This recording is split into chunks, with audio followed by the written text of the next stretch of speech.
천지간 만물들아 복 주시는 주 여호와 전능성부 성자 성령 찬송하고 찬송하세. 아멘.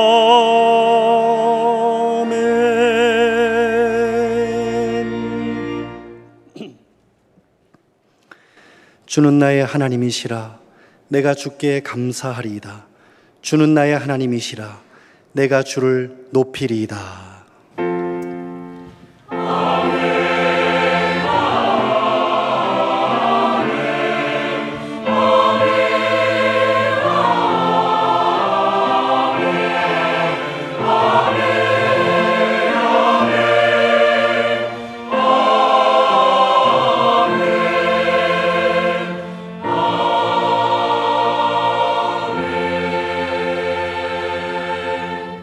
하나님께서 우리에게 주시는 구약의 말씀은 사무엘상 16장 6절에서 13절 말씀입니다.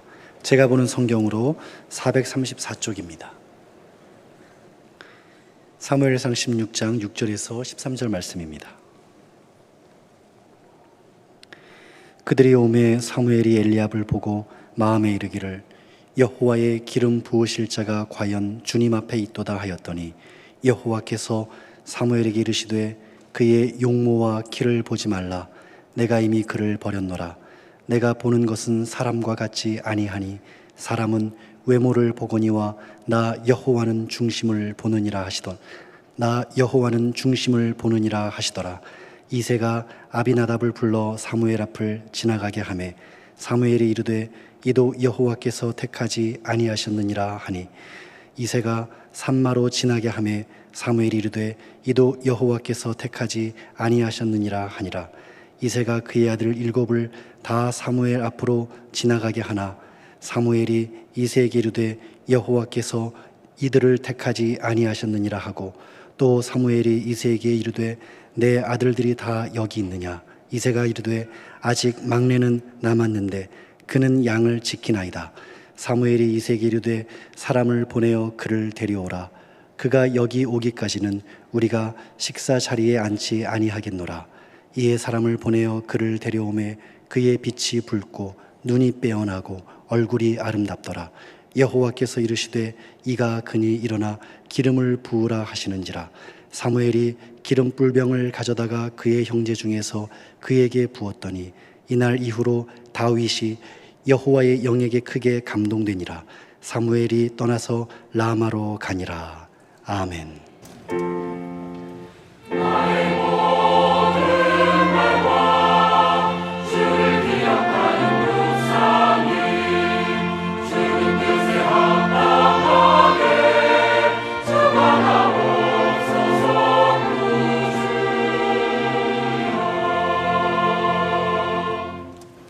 하나님께서 우리에게 주시는 신약의 말씀은 사도행전 13장 20절에서 22절 말씀입니다.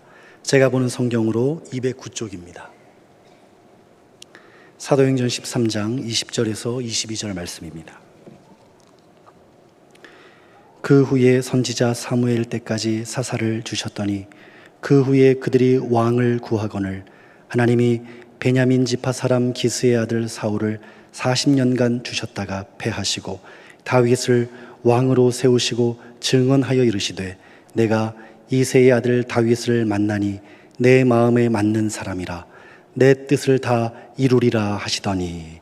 아멘. 지금으로부터 3000년 전 주전 11세기 초 이스라엘 나라는 사사시대의 끝이고 왕국으로 시작하고 있는 때였습니다.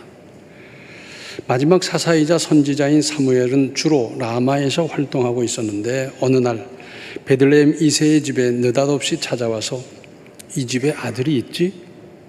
좀 보자 하는 것이었습니다. 여기에는 무슨 특별한 일이 있을 것을 느낀 이새는 당연히 체격이나 신장 인물이 뛰어난 장자부터 생각했을 것이고 그래서 옷 매무새를 정갈하게 하고 와서 사무엘을 배우도록 했습니다. 사무엘까지도 이만한 인물이면 하나님께서 원하시는 사람으로 생각했지만 하나님은 아니라는 겁니다. 그러면서 구약 본문 7절 하반절에 내가 보는 것은 사람과 같지 아니하니 사람은 외모를 보거니와 나 여호와는 중심을 보느니라 하시더라. 둘째를 보였어요? 아니래. 셋째를 보였어요? 아니래요. 넷째, 다섯째 죄의 퇴짜를 받았습니다. 그리고 11절에 또 사무엘이 이새에게 이르되 내 아들들이 다 여기 있느냐? 이새가 이르되 아직 막내가 남았는데 그는 양을 지키나이다. 사무엘이 이새에게 이르되 사람을 보내어 그를 데려오라. 그가 여기 오기까지는 우리가 식사 자리에 앉지 아니하겠노라. 아버지 이새는 막내이자 아직 어린 다윗은 생각도 안 하고 있었습니다. 사무엘은 시장했지만 밥 먹는 것보다 사명이 더 중요하니까 다윗이 오기를 기다렸습니다. 얼마가 지났겠습니까? 아마도 밤이 됐을 겁니다. 막내 다윗을 불러들여 급히 얼굴을 씻고 사무엘 앞에 세웠습니다. 12절에 이에 사람을 보내어 그를 데려오매 그의 빛이 붉고 눈이 빼어나고 얼굴이 아름답더라. 여호와께서 이르시되 이가 그니 일어나 기름을 부으라 하시는지라. 그의 빛이 붉고 그랬습니다. 혈색이 좋고 활기차 보였고 눈이 빼어나고 했는데 총기가 들어있고 얼굴이 아름다웠다 했습니다. 반듯하게 잘 생겼다는 겁니다.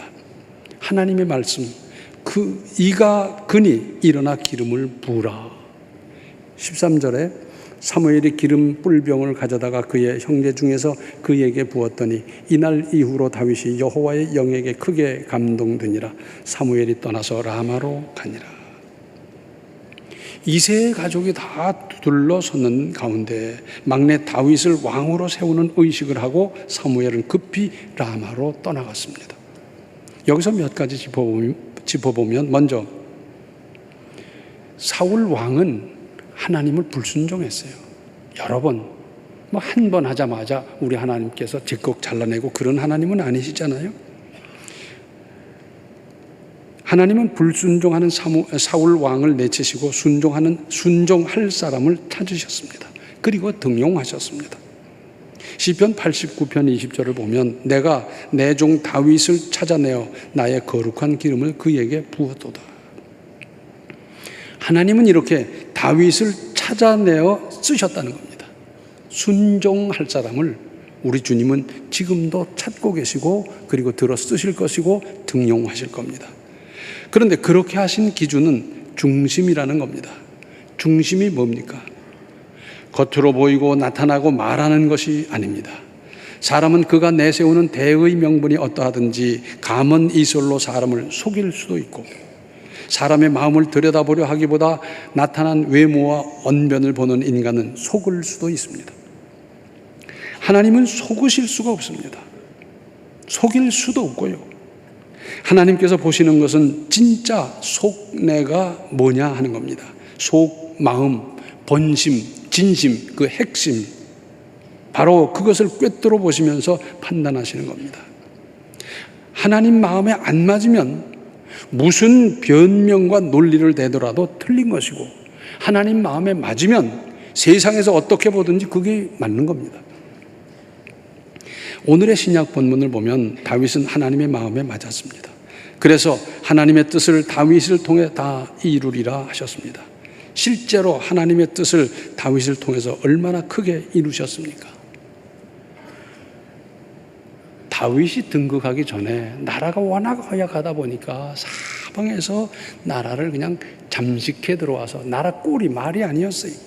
그런데 그 국토를 제대로 확보하고 확장하고 나라의 질서를 세우고 국력을 키워가고 경제를 제대로 돌아가게 하고 문화를 세웠습니다. 이렇게 강성했던 다윗 왕국을 늘 그리워하던 이스라엘 백성은 특별히 다른 나라의 식민 통치를 받으면서 더욱 그리워하면서 예수님 당시의 유대인들은 예수께서 다윗 왕국을 회복할 것으로 착각하기까지 했습니다. 그때 예수께서 뭐라 그러셨어요? 하나님의 나라는 여기 있다 저기 있다 하지 마라. 내 마음속에 있는 거야. 그러면서 분명하게 가르쳐 주셨습니다. 그리고 하나님께서 사무엘에게 말씀하셨습니다. 초대 사울 왕을 이미 버렸으니 베들레헴에 가서 왕의 제목을 찾아서 기름 부으라고. 그래서 왕이 되게 하라고. 이때 사무엘은 어휴 하나님, 사울이 알면 저는 목이 10개라도 베결하지 못합니다. 전 죽습니다. 근데 하나님은 가라고 그러셨어요. 근데 성경을 보면 여호와의 말씀대로 행하여 그랬습니다. 목숨을 걸고 순종했습니다. 그런가 하면 아직 사울이 왕으로서 위세가 당당하던 때에 이새의 가족은 어떻게 처신해야 했겠습니까? 이새를 비롯한 다윗 그리고 그의 7 형들이 이를 악물고 함구했습니다. 만약에 그 중에 한 사람이라도 아주 친한 친구에게 귓속말로 절대 다른 사람한테 얘기하지 마라 그러면서 얘기했더라면 발 없는 말이 어떻다고요? 천리 간다고. 그랬더라면 결국은 이새의 가문은 몽땅 살아남지 못하는 멸문지화를 당하고 말았을 겁니다. 살아남지 못하지요. 그러니까 다윗은 기름 부음을 받음으로 여호와의 영에게 크게 감동되었습니다. 신약적으로 말하자면 성령으로 충만했는데 제일 먼저 한 일은 입을 콱 다무는 것이었습니다. 오늘 본문 다음을 계속 읽어보면 다윗은 사울 왕의 아들로서 다윗을 뜨겁게 사랑한 요나단, 그가 말하기를 우리 아버지 다음은 너야. 우리 아버지 왕 다음은 너야. 라고 했을 때도 자기가 사무엘로부터 왕으로 기름 부음을 받은 사실을 말하지 않았습니다. 그럴 수 있죠. 그렇게 지나니까 사실은 사무엘 선지자가 갑자기 찾아오셔서 나를 부르더니 기름 붓고 그렇게 했어. 영적으로는 내가 왕이야. 할 수도 있지 않겠어요? 그런데 안 했어요. 안 했어요. 때가 이르기 전에 터져버리면 일을 망쳐버립니다. 그래서 우리 속담에 다 된 밥에 코 빠진다 그러잖아요. 큰 일일수록 제대로 끝까지 지킬 것이 있습니다. 그래서 옛말에는 그래요. 천기라 그랬어요. 천기. 하늘의 비밀이다 그 말인데 국가의 1급 비밀에 해당되는 것은 천기라 그러는 거예요. 그런데 지금 하나님께서 하시는 일과 사울의 통치 이런 걸 볼 적에 이건 그야말로 천기에 속하는 건데 이새는 물론이고 그 아들들이 끝까지 입을 콱 다물었어요. 그런가 하면 비밀을 지키는 것도 중요하지만 안 해야 할 말은 안 하는 것이 이 일 못지않게 중요하고 할 말은 해야 하는 것 참 중요합니다. 안 해야 할 말을 해가지고 점수 잃는 사람들이 얼마나 많은지 몰라요. 관계를 불편하게 만드는 경우가 얼마나 많은지 몰라요. 할 말은 해야 되지만 안 해야 할 말은 안 하는 것도 중요합니다. 또한 하나님께서는 다윗의 중심 어떤 점을 그렇게 귀하게 보셨겠습니까? 한번 생각해 보십시오. 다윗은 이새의 아들 8형제 중에 막내였는데 옛날이나 지금이나 집안에서 막내는 어떤 대우를 받습니까?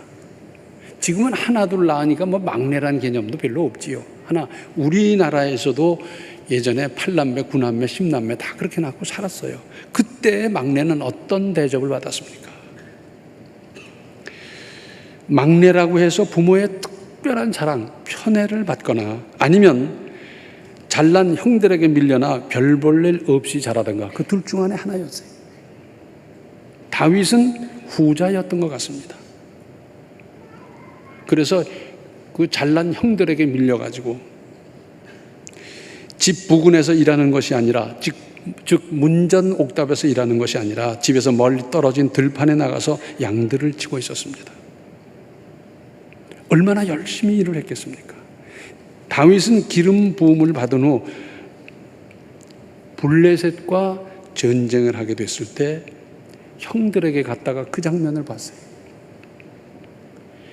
블레셋 장수 골리앗이 이스라엘을 있는 대로 모욕하고 있었습니다. 의분을 참지 못해서 나아가는데 이 새파란 청년이 나가서 무슨 일을 하겠어요? 그래서 사울 임금이 말립니다.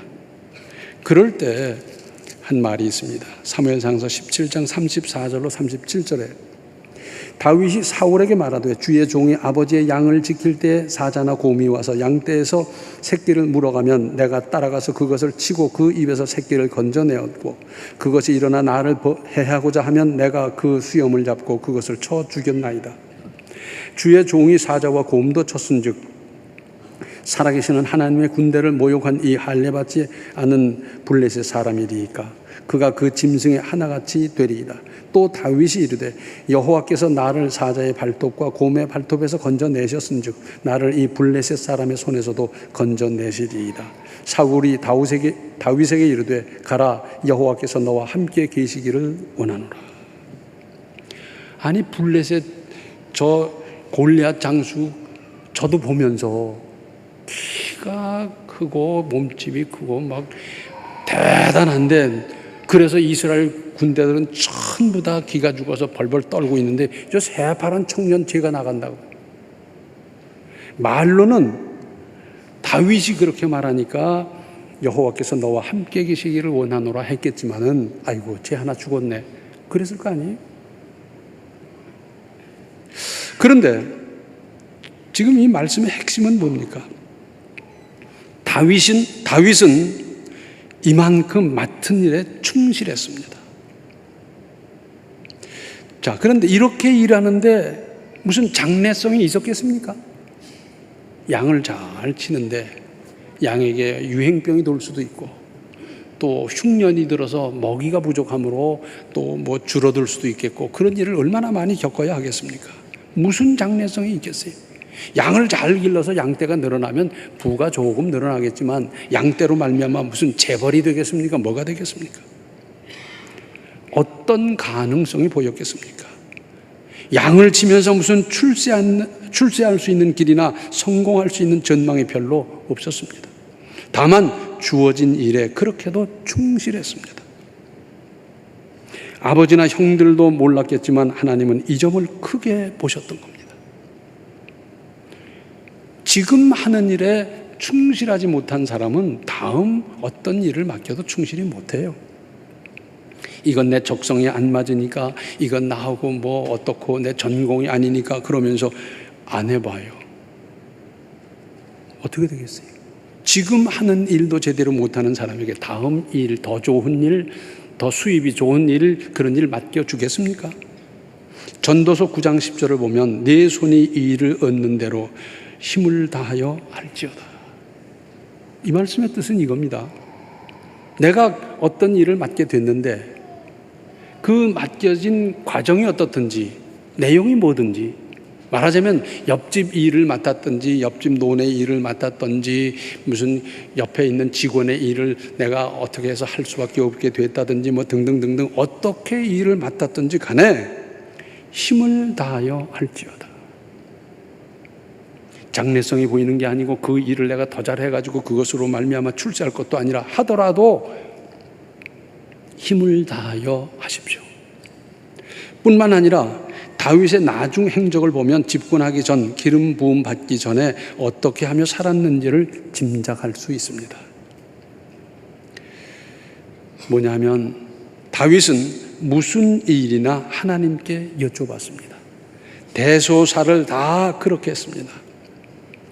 워낙 피해 다닌 기간이 길었고 워낙 전쟁을 많이 하다 보니까 나중에는 앉아서도 지휘할 수 있었어요. 임금님 지금 블레셋에서 저리로 쳐들어왔는데 기마병이 몇 명이고 철기병이 있고요. 무기는 뭐고 뭐 이렇게 쳐들어오는데 어디쯤 왔습니다. 그럼 앉아서도 훤합니다. 거기는 어느 대목을 가서 막고 거기는 어떻게 해서 병력 배치를 이렇게 하고 저렇게 하고 앉아서도 훤해요. 자신이 있어요. 그러나 다윗은 늘 하나님께 여쭈어 보았습니다. 여기에 이런 뜻이 있습니다. 전능하신 하나님 앞에서 아무리 경험과 지혜가 있는 사람이라 하더라도 사실은 아무것도 아니라는 것. 그래서 하나님의 응답을 구했고 나아가서는 순종하겠다는 믿음이 확고부동했습니다. 아마 이런 일도 있었을 거예요. 기도했더니 하나님께서 가르쳐 주시는데 그렇게 하면 안 될 것 같은데 라는 판단이 왜 없었겠습니까? 그런데도 하나님께서 보여주신 대로 응답하신 대로 그렇게 전투를 했고 그리고 연전연승했어요.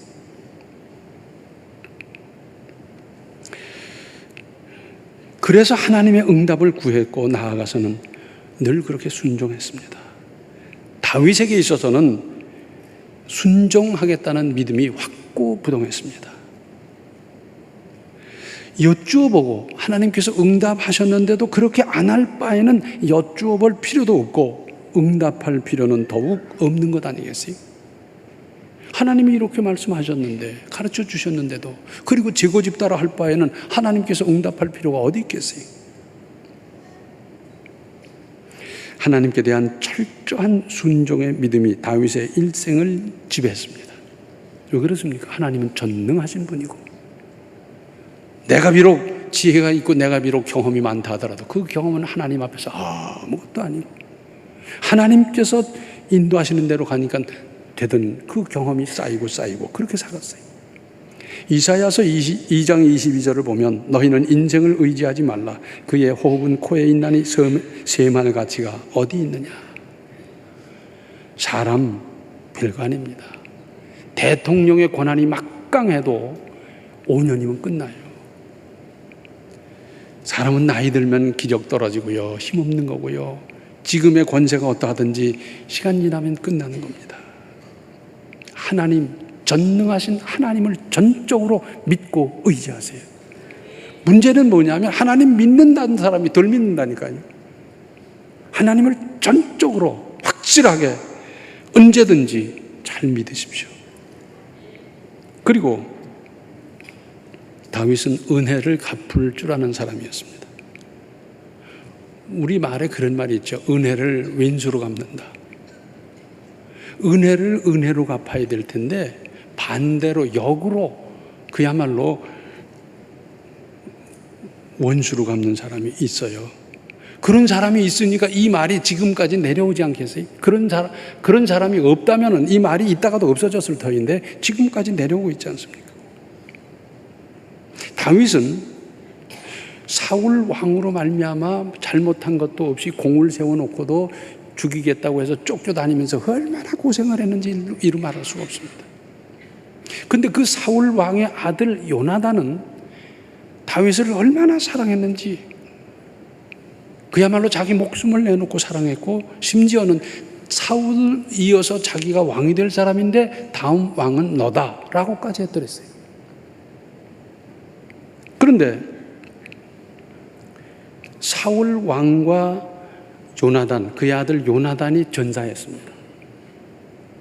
그러자 요나단의 아들 무비보셋이 5살이었는데 그 유모가 인젠 죽었다 생각을 한 거예요. 왜? 이제는 다윗이 집권을 할 터인데 다윗이 가만둘 리가 없지요. 그러니까 급히 이 무비보셋을 안고 뛰다가 아기를 떨어뜨려서 다리를 절게 됐어요.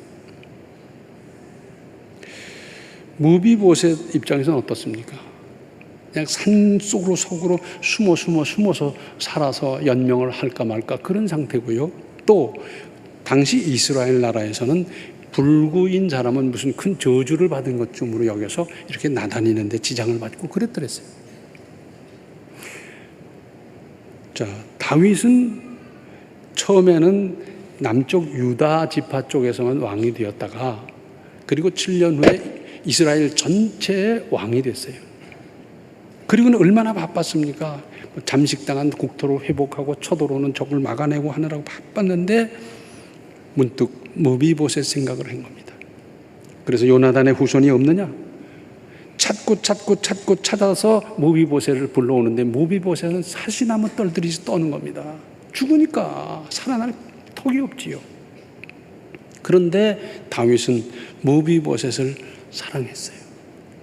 우리 식으로 말하자면 너네 아버지가 나를 그렇게 아껴주었더란다. 그런 거예요.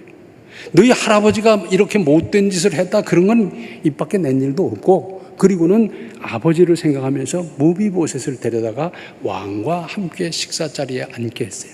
한 번이 아니라 늘 그렇게 하게. 왕자나 함께, 그것도 왕자 중에서도 뭐 첫째, 둘째쯤이나 돼야 그 임금의 식탁에서 식사하는 건데, 거기 함께 앉게 하고, 그리고 무비보셋을 살아갈 수 있도록 잘 돌봐줬어요. 얼마나 멋있습니까? 그리고 무엇보다도 다윗이 신이 아니므로 실수할 수 있었고, 선지자로부터 그 잘못을 지적받았을 때 왕의 권위를 내세우지 않았습니다. 감히 왕한테 이러느냐, 저 목을 쳐라, 그렇게 하지 않고, 체면을 세우려 하지 않고 즉시 시인하고 회개했습니다. 이 부분이 다른 어떤 점보다 훌륭하지 않습니까? 다윗은 이런 중심으로 말미암아 연전연승하며 국토를 확장하고 회복했습니다. 사무엘서를 읽어보면 몇 번 반복되는데 이런 말씀이 있어요. 다윗이 어디를 가든지 여호와께서 이기게 하셨더라. 얼마나 대단해요. 그러니까 다윗이 나가서 전투를 하는데, 우리식으로 지금으로 말하자면 소대 전투를 하든지 육박전을 하든지 무슨 기갑 전투를 하든지 어떤 전투를 하든지 하나님께서 다 이기게 하셨어요. 이걸 우리식으로 다시 말하자면은 무엇을 하든지 다 하나님께서 되게 해주셨다 하는 것입니다. 다윗이 국방을 위해서 어떤 조치를 하든지, 치안을 위해서 어떤 계획을 세우든지, 경제를 위해서 무슨 방침을 세우든지, 이것이 전부 다 형통하게 됐던 겁니다. 더 오늘날로 이제 대입해 본다면, 무엇을 하든지, 장사를 하든지, 무슨 농사를 짓든지, 학문을 하든지, 뭘 하든지, 뭐든지 잘 되게 하나님께서 하셨어요. 얼마나 멋있어요. 그런데 우리가 왜 이 기사를 읽어야 합니까? 성경이니까 읽는다. 그런 의미도 있겠습니다만, 그보다는 다윗의 중심을 보셔서 하나님께서 그렇게 들어서 그렇게 아름답게 쓰셨다는 것은, 오늘날 하나님을 믿는 우리 한 사람 한 사람이 그렇게 믿으면, 그런 중심으로 살면 하나님께서 그렇게 들어 쓰시고 등용하시고 역사하실 것을 보여주시는 것 아니겠어요? 그러니까 집에 가셔서 한번 해보세요. 다윗 이름 빼고 자기 이름을 넣어가지고, 다윗이 어디를 가든지 여호와께서 이기게 하셨더라. 이렇게 하시도록, 이렇게 도우시도록, 이렇게 역사하시도록 아름다운 인생을 만들고 이루어 가시기를 바랍니다. 기도하시겠습니다. 은혜로우신 아버지 하나님, 저희 중심이 다 삐뚤다 보니까 나타나는 것도 삐뚤었고요, 잘못된 것 한두 가지가 아니었습니다. 다윗의 중심을 보셨던 주님, 주님 보시기에 아름다운 중심이 되도록 우리의 마음을 다스려 주옵시고, 우리가 스스로 믿음으로 다스려 가면서 이제 주님 마음에 맞는 사람으로 인정받을 수 있는 인생을 살게 하셔서, 어디를 가든지 무엇을 하든지 하나님의 은혜로 형통하고 잘 되는 역사를 일마다 때마다 체험하며 살아가게 하여 주시옵소서. 예수님의 이름 받들어 간절히 기도하옵나이다. 아멘.